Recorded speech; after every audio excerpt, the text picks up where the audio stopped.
Bonsoir, je vais vous faire une vidéo très courte juste pour vous partager un petit peu ma réflexion de ce soir en sortant du travail et en voyant du coup tout ce qui est là pour Noël, pour les fêtes, tous ces décors, toutes ces lumières, toutes ces animations aussi.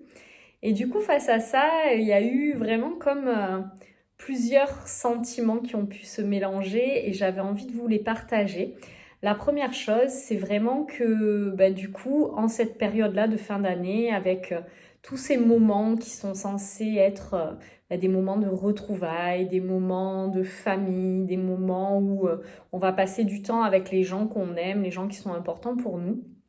j'ai vraiment une grosse pensée pour toutes ces personnes qui sont dans des situations difficiles ou qui sont privées de certaines personnes de leur famille ou encore des personnes qui sont seules ou qui n'ont pas du coup ces personnes de leur entourage proche d'elles, de leur région ou autre et qui du coup passent ces moments un peu seuls. Parce que je trouve que ça exacerbe vraiment ce sentiment de solitude, tous ces moments de fête. Il y a quelques temps, j'ai eu dans les méditations quotidiennes que je fais, il y avait eu vraiment ce partage autour de ces fêtes et de tout ce que ça pouvait venir réveiller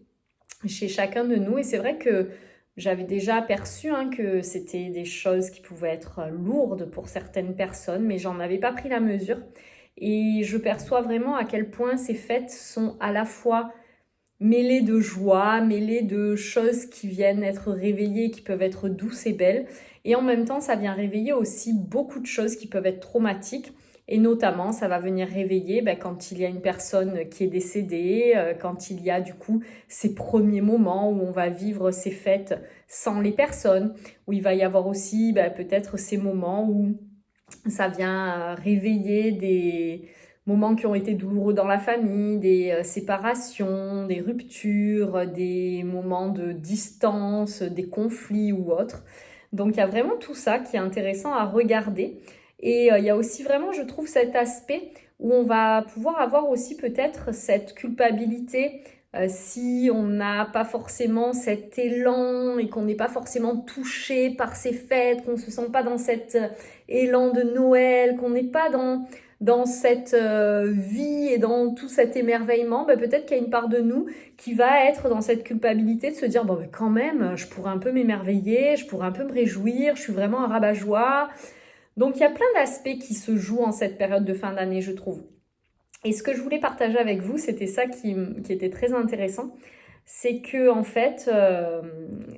dans cette période, je trouve que ça vient à la fois ranimer notre petit enfant qu'on a été avec tous ces rêves, toutes ces lumières, toutes ces petites choses-là de Noël, ces décorations, toutes ces petites attentions, tout plein de choses qui sont légères et que du coup viennent toucher notre âme d'enfant, ça ravive, je trouve, cet enfant qu'on a été.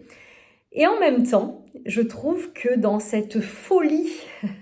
de nos sociétés, de ce consumérisme où franchement Noël, maintenant ça commence 5 mois avant. Enfin bon là je suis un peu marseillaise, mais tout ça pour montrer un peu à quel point les choses deviennent démesurées. Quand on voit tous ces fonds qui sont déployés pour ces festivités, quand on voit aussi du coup dans les commerces, dans les magasins, tout ce qu'il y a et qui pousse à la consommation, je trouve que ça amène aussi à cet enfant qui s'est perdu en route et cet enfant finalement qui est blessé parce qu'il n'est plus du tout qui il était et on s'est construit en tant qu'adulte avec cet enfant blessé, cet enfant qui finalement n'a pas pu continuer d'être en lien avec ce qui le nourrissait profondément. Et donc dans ces moments-là de consommation, dans ces moments-là de rush, de folie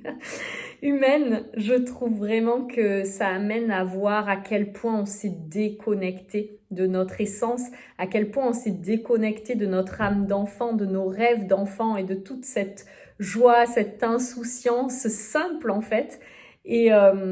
du coup, c'était ça que j'avais vraiment envie de vous partager ce soir. Voilà, donc je vous laisse méditer sur tout ça, voir ce que ça vous fait, voir ce que vous en pensez, comment vous vivez ces choses-là. Et en tout cas, ce que je trouve intéressant aujourd'hui, c'est peut-être d'oser une nouvelle fois regarder comment on vit les choses sans jugement et juste en accueillant ce qui est. Et puis en accueillant aussi de voir ces schémas habituels qu'on rejoue dans ces fêtes, dans ces moments de famille. Aussi observer ce que ça vient chercher de notre enfant, de notre enfance. Est-ce qu'il y a de la nostalgie ou est-ce qu'au contraire, il va y avoir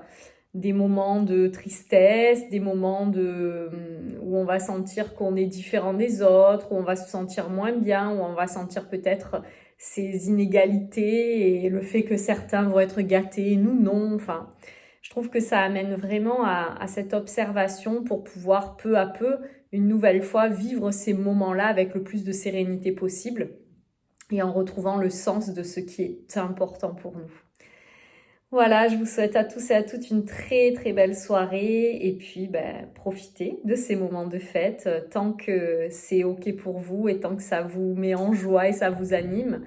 Et puis je vous dis à très bientôt.